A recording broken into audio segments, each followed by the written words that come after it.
This podcast is sponsored by ebookit.com, self-publishing solutions for the independent author and small press. Visit us today at ebookit.com.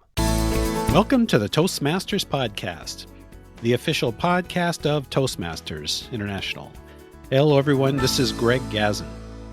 What we've got here is a failure to communicate. That's a famous line spoken by the captain in the movie Cool Hand Luke back in 1967. Poor communication is not necessarily simply because what we're saying isn't clear or too complicated or not simple enough, but rather, according to our guest today, Charles Duhigg, we're having different kinds of conversations. Now, today, Charles will enlighten us on how we can identify and tune in to the right conversation and highlight key ways we can enhance our communication skills and show us how anyone can be a super communicator.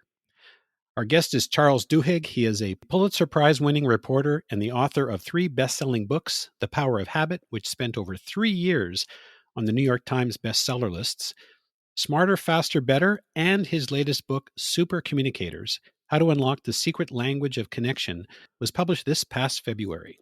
Charles is a graduate of Yale University and Harvard Business School. He's been a frequent contributor to This American Life, NPR, The Colbert Report, PBS's NewsHour, and Frontline. Charles currently writes for the New Yorker magazine and is also the author of the article in the July 2024 issue of the Toastmaster magazine entitled Strengthen Your Conversation Skills, Enhance Your Communication Skills for Better Relationships. Coming us today from Santa Cruz, California, where he lives with his wife and 2 children, Charles Duhigg, welcome to the Toastmasters Podcast. Thanks for having me. I'm excited for this conversation. Me too. I've read both the article and, of course, your book. And what I found fascinating is that you talk about the science of communication, but rather than this complex, dry, academic delivery style, you have stories and examples that range from CIA recruitment to dating and falling into a bad pattern with your wife. Yeah. So to kick us off, Charles, can you please tell us a little bit about the book and what was it that motivated you to write this book? Absolutely. Absolutely. And actually, it started because of this bad pattern I fell into with my wife.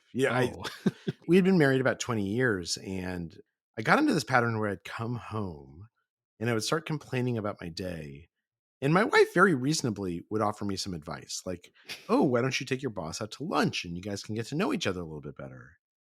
And instead of being able to hear what she was saying to me, I would get even more upset. And I would say, why aren't you on my side? And you should be supporting me and be outraged on my behalf. And then she would get upset because I was criticizing her for giving me perfectly good advice. And so one day I decided to go to psychologists, to researchers who study communication and ask them, what's going on? Why do I keep falling into this pattern? Particularly since I'm a journalist, I'm supposed to be a good communicator. And they said, well, we're actually glad you came by because we're living through this golden age of understanding communication for really the first time. Because of advances in neural imaging and data collection, we really know what's happening inside your brain when you talk to another person. And what we've discovered is that people tend to think when they're having a discussion that the discussion is about one thing, right? We're talking about my day or our kids' grades or where we should go on vacation next year. But actually, they said, every discussion is made up of different kinds of conversations. And in general, those kinds of conversations, they tend to fall into one of 3 buckets. There are these practical conversations where we're solving problems together. And then there are emotional conversations where I might tell you how I'm feeling, and I don't want you to solve my feelings. I want you to empathize and relate to me. And then there's social conversations, which is about how we relate to each other in society and the social identities that are important to us. And they said, what we've discovered is all those different kinds of conversations are all equally legitimate. But if you're not having the same kind of conversation at the same moment as the person or the group that you're speaking to, then you will not be able to connect with each other. You won't be able to fully hear each other. And that's, of course, exactly what was going on with my wife and myself. I was having an emotional conversation about my day. She was responding with a practical conversation with suggestions. And as a result, we really couldn't hear each other. We couldn't connect. But they said, if you manage to figure out what kind of conversation is happening, and have the same kind of conversation at the same moment, then you can connect with each other. You can understand each other. You feel what's known as neural entrainment. And that feels marvelous. That feels wonderful. And that's when you have a real conversation. And this has become known within psychology as the matching principle. Interesting. Before we get into the matching principle, how can we learn to recognize what kind of conversation is occurring? Because I mean, we're there right in the moment, right? You get home, you're talking to your wife, and it's like, is there some kind of a technique that you use? I mean, how can you quickly switch? Okay, what kind of conversation are we having today? Yeah. So part of it is simply like in the back of your mind, just being aware of asking the question, right? Like, does this person seem like they're in an emotional mindset or a practical mindset or a social mindset? Once you just learn to ask yourself that, it becomes very, very intuitive. But the other thing that you can do is you can ask questions. And there's a special kind of question that helps us determine what kind of conversation is occurring. And it's known as a deep question. And a deep question is something that asks about values or beliefs or experiences. And that can sound a little intimidating, right? Like I have to get like really deep with someone. But actually, it's very easy. If you met someone who's a doctor, instead of asking them, "Oh, where do you practice medicine?" Instead of asking them about a fact of their life, if you ask them and said, "Oh, what made you decide to go to medical school?" Or what do you love about being a doctor? Do you like that job? What I'm doing there is I'm asking a deep question, and it doesn't necessarily appear deep, but it invites the other person to talk about their experiences or to talk about their values or their beliefs. And when they do that, inevitably they will tell me something that helps me understand what kind of a mindset they're in and helps me understand what kind of a conversation they're looking for. And at that point, it's easy for me to match them. So, how do you match? What's the technique?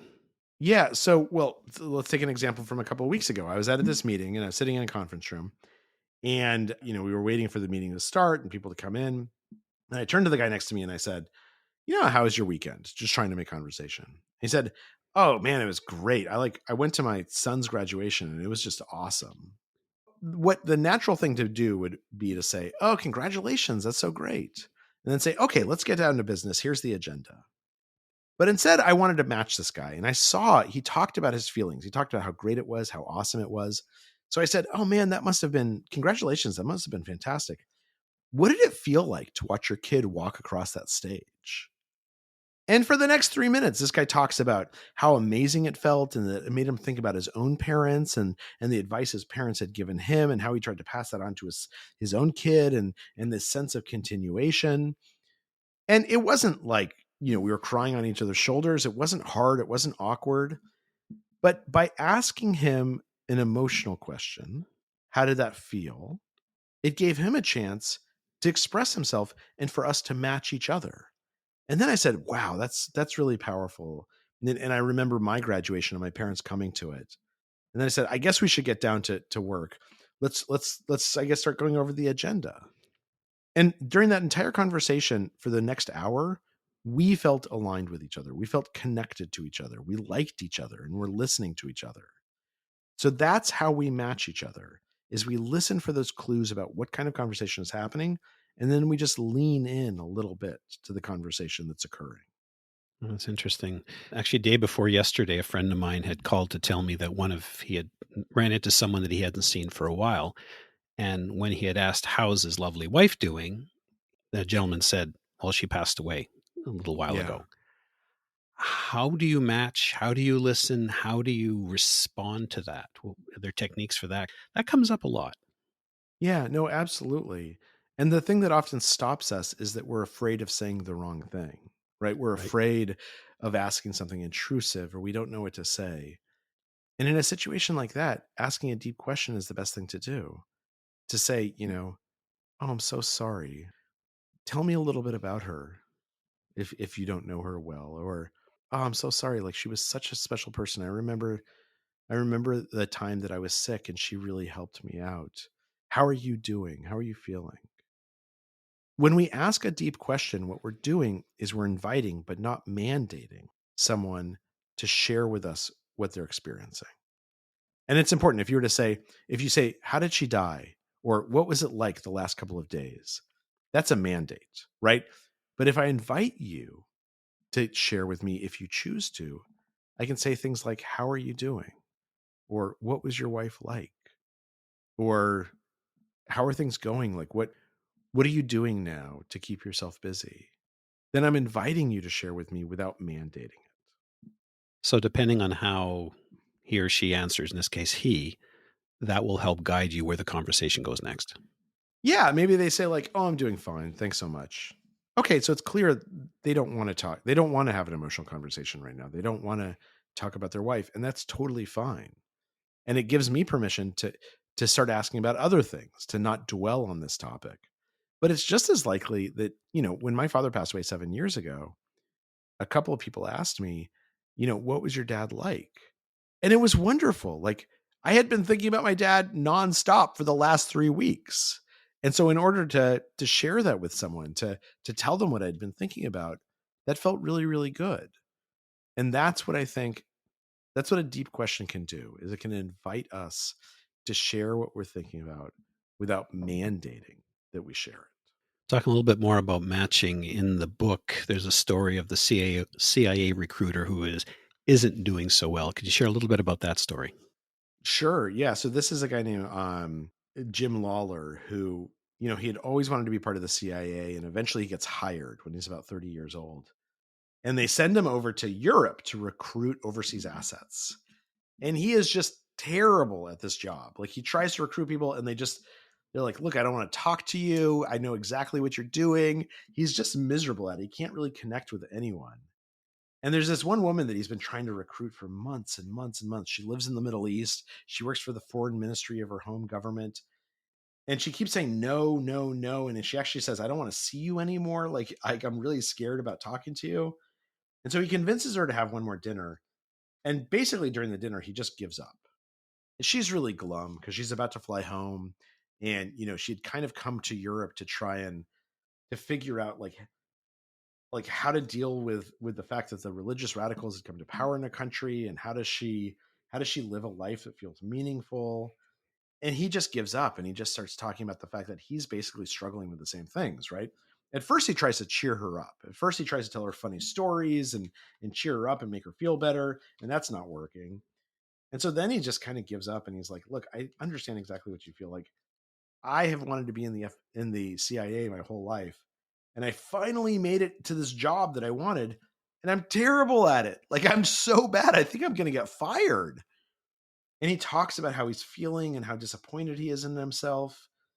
And after about 10 minutes, she starts crying. And then he feels even worse. He says, "Look, I'm sorry. I didn't mean to make you cry. Like, I'm so sorry. I've screwed this all up." And she says, "No, no, no. I understand what you're saying now. I think we can help each other." And that's when she decides to become an asset for the CIA, not because he tried to convince her into it, not because he tried to manipulate her, but because he matched her and he was honest.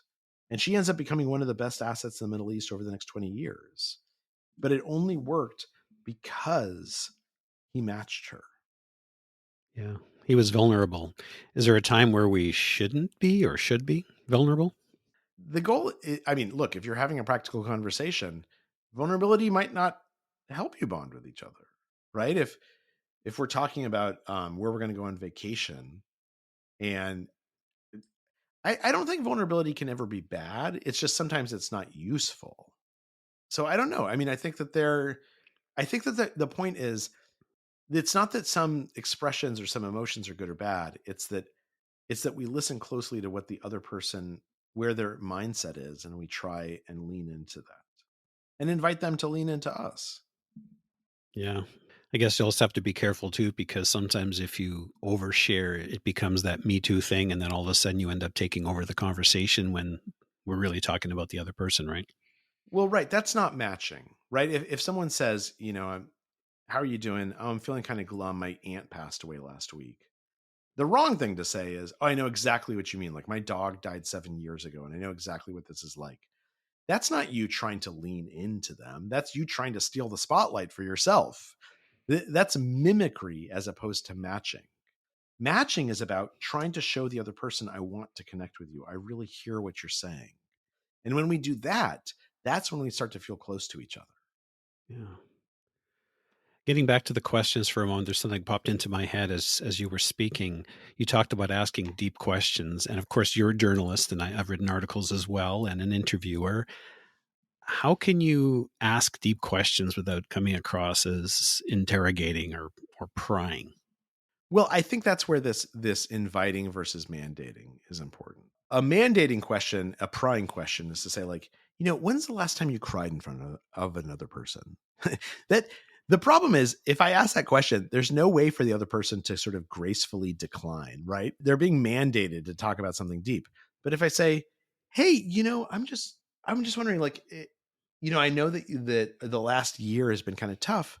Tell me a little bit about the last year. Like, what's been some good parts of it and what's been some bad parts of it? Or just tell me how you're feeling right now.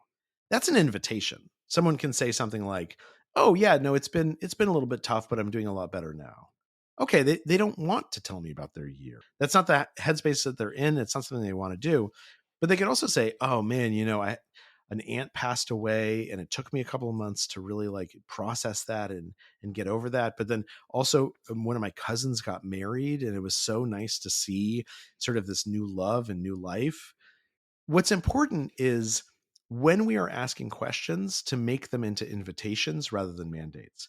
And then the nice thing about a deep question is, instead of it being interrogation, instead of me asking you question after question after question, it's very natural to answer our own question. If I ask someone, why'd you decide to go to medical school? And they say, oh, I saw my dad get sick when I was a kid, and that made me want to become a healer. It's very natural to say, oh, that's so interesting. I'm a lawyer, and I became a lawyer because I saw my uncle get arrested when I was a kid, and I thought it was really unjust. So, in what I'm doing there is I'm answering the question that I asked, but it doesn't seem like it's obnoxious. It doesn't seem like I asked the question simply to express myself. And that's how we change a conversation from being an interrogation to a back and forth. Now, in your book, you talk about how NASA chooses astronauts, and they don't necessarily ask questions one would think they would ask. Well, that's right. So in the early 1980s, NASA had this problem, which is President Ronald Reagan came to them and he said, look, I'd like you to start doing longer missions. I want to build a space station and I want you to do missions of 6 to 12 months at a time. And this was a problem for NASA because up till that point, most of their missions had been 10 days long at the longest. And what they discovered is that you can basically send anyone into space for 10 days and it's going to be fine. If they're a jerk, if they're not good at like emotional intelligence, it's fine. 10 days is just 10 days. But if you start sending people up into space for 6 months or 12 months and they're living next to each other in this small tin can that's surrounded by a vacuum, you really have to start finding people who have emotional intelligence. The problem was that it was hard to find people who were emotionally intelligent because what they found inevitably was that if you make it to the final rounds of an astronaut interview, you're someone who's like, you're good looking or beautiful. You have 2 PhDs. You're really, really impressive. And most importantly, you have been doing interviews your whole life. You know how to fake emotional intelligence really, really well. And they couldn't figure out, how do we tell the people who fake emotional intelligence from the people who are actually emotionally intelligent? And so they turned to this one guy, Jim McGuire, and they asked him Terry McGuire, who is the lead psychologist for manned spaceflight. And they asked him to solve this problem. How do we figure out who has actual emotional intelligence from people who are faking it? He spent like a year working on this problem. And he listened to all these old interviews and he went through all these old records and he tried to figure out, what did people do in interviews who ended up becoming good leaders versus the people who ended up sort of washing out of the program? What he discovered one night as he was listening to these interviews is that the people who became sort of natural leaders, the people who seemed really good at emotional intelligence, they laughed differently than everyone else in their interviews.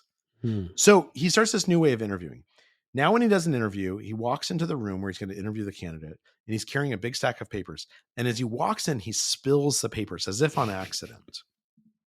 And then he laughs this big, boisterous laugh. He goes, ha, ha, ha, ha, ha, ha, ha. I can't believe I did that.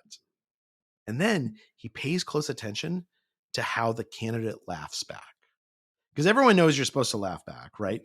And some people would sort of chuckle a little bit. That's really silly. Let me give you a hand with that. Mm-hmm. And other people would laugh, a boisterous laugh themselves. They would go, that's really silly. Let me give you a hand with that. Because what he knew was We've all been in that situation where we make a mistake, like we spill papers walking into a room.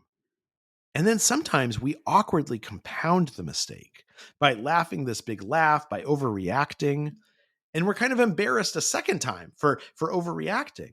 And some people, they try and sort of sweep it under the carpet. They try and not share that embarrassment with you. They laugh a little laugh. But some people say, the way to help you is to show you that I want to connect with you, to share your embarrassment, to laugh this big boisterous laugh in response. Those were the people who had emotional intelligence. And those were the ones who ended up being great astronauts. Mm. Well, Charles, you've given us a number of golden nuggets. And I'm just wondering, people are thinking, I know I need to be a super communicator. I know I can do it. What should they do to get started? I mean, the best thing they could do is buy the book, right? The book is all about how to become a super communicator. That's why I wrote it. And then to take the skills that are in that book and practice them, because our brain is designed to take communication skills and make them into habits very, very quickly. So you don't have to practice them very much. But if they identify those skills that allow them to be a super communicator, which is, again, what the whole book is about, and then they practice those skills just a little bit, they will become habits. And anyone can become a super communicator. Anyone can learn to connect with nearly any other person. Excellent. Now, folks, if you found this valuable, I encourage you to share this episode with your family and friends. You can get the Toastmasters podcast at toastmasterspodcast.com, toastmasters.org, Apple, Spotify, anywhere you get your podcasts. And to wrap things up, Charles, because I know you're on a tight schedule, can you please let us know how people can contact you, where they can get the book, etc.? Yeah, you can get the book anywhere you buy books, from Amazon or Audible or your local independent bookstore, which is a great place to buy books. And if you want to reach out to me, just Google my name. My website is charlesduhigg.com. And if you Google me, or you Google The Power of Habit, or you Google Supercommunicators, I will inevitably come up, and all my contact information is on my site. Charles Duhigg, thank you so much for taking the time to speak with me on the podcast, and wish you all the best with your third book, which I know is already a bestseller. Thanks for having me.